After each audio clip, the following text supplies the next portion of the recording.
I'm Jason, UFC, and today we have a story about UFC middleweight contender Dricus Du Plessis doesn't really understand Dana White criticizing him, his decision not to fight at UFC 293. Okay, Dricus Du Plessis disagrees with UFC President Dana White's recent criticism towards him. Dricus Du Plessis was slated, I wouldn't say he was slated, to challenge for the middleweight title at UFC 293, but couldn't make it to the fight due to an injured foot. Dana White, hold on, where did it go?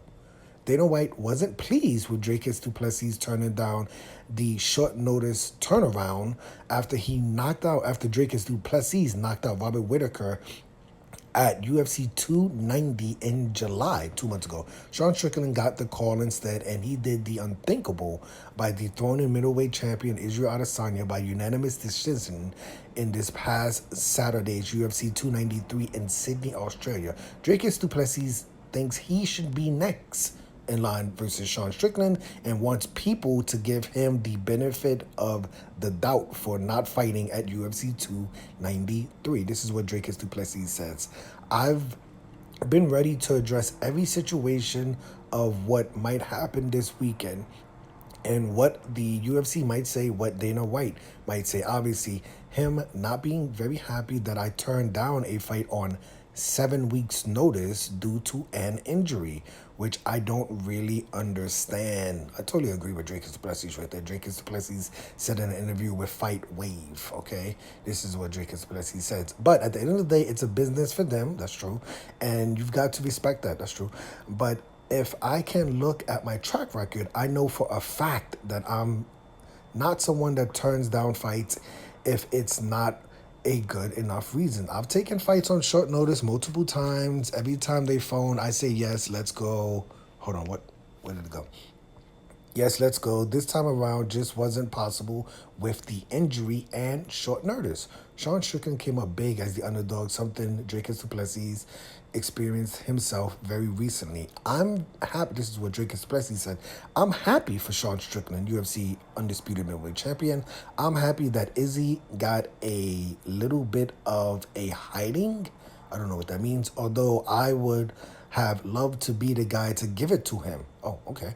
Dricus Du Plessis says, there's Sean Strickland just goes to show I feel he was in a very similar situation to me and Robert Whitaker where no one gave me a shot. Nobody gave me a chance. I know Strickland didn't even give me a chance, and I didn't give him a chance in this fight. Okay, that's interesting. I mean, I think he kind of did the right thing. He didn't really, take shots at Sean Strickland or Israel Adesanya in this interview, and he didn't really go, too heavy against Dana White. He says, he understands that, which is true. They have a business, they have to make fights, but he was injured, and he had an injury, right? And I totally agree with him on that point. Like, listen. I'm an MMA casual, so I don't follow everything in the world that happens in all thing in UFC. But to me, like the idea that you have 2 months after fighting the number one contender, and 2 months later you have to go and fight the champion. How many times have we seen that fast of a turnaround? Now I get it. Sean Strickland did fight also in July of this month of this year, and he fought 2 months later after fighting his fight. But Sean Strickland fought an unranked middleweight that no one knows the guy's name, right? And Dricus Du Plessis fought the number one ranked middleweight contender and finished him, right? So if Sean Strickland had to fight Robert Whitaker, I mean, he could have probably lost that fight, right? He probably would have won with his performance over Israel. But, it would have been a tougher fight. And I don't know, if he would have been able to turn over in 2 months to fight Israel Adesanya, right? So that was my thing about why Dricus Du Plessis probably shouldn't take a fight on 7 weeks' notice versus Israel Adesanya.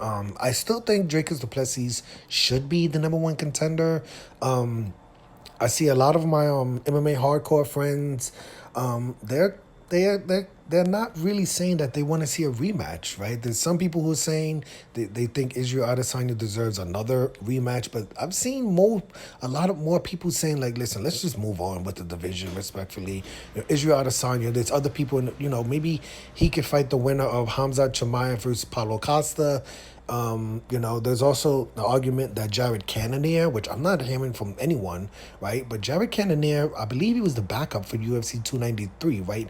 And he has a victory over, it was a close split decision victory, but he has a victory over Sean Strickland, right? So he has some say in the idea that he should be the next contender, right? Maybe have Israel Adesanya fight Dricus Du Plessis and Sean Strickland fight Jared Cannonier. Now, most people would be like, okay, that's no way possible that's going to happen because it wouldn't make any money, right? That's probably true.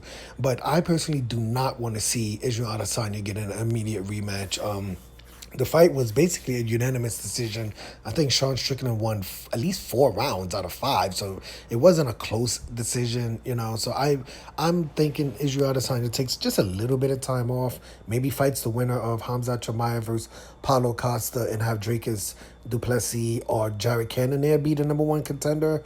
The good thing about a new champion is that there's a lot of matchmaking you could make. Jared Cannonier, he could be the #1 contender because he has a victory over Sean Strickland. Dricus Du Plessis, he could be the #1 contender because he's already ranked #1 contender. There's still a lot of fights out there. We still have to figure out what Israel Adesanya is going to do. But let me know your opinion of this story. I'm Jason, UFC. Today we had a story about UFC middleweight contender Dricus Du Plessis doesn't really understand Dana White criticizing him for not fighting at UFC 293. Hit the like button, hit the subscribe button, hit the $1 donation button, and please tune in to the next video on this channel. Thanks a million for watching.